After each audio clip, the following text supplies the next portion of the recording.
రఘువంశ రామయ్య సుగుణాల సీతమ్మ వరమాల కైవేచు సమయాన శివధనువు విరిచాకె వధువు మది గెలిచాకె మోగింది కళ్యాణ శుభవీణ.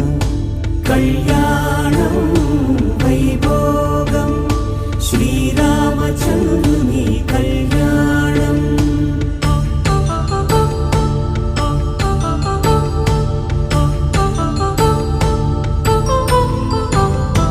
అపరంజి తరుణి అందాల రమణి వినగానే కృష్ణయ్య లీలామృతం. గుడి దాటి కదిలింది తన వెంట నడిచింది గెలిచింది రుక్మిణి ప్రేమాయణం. కళ్యాణం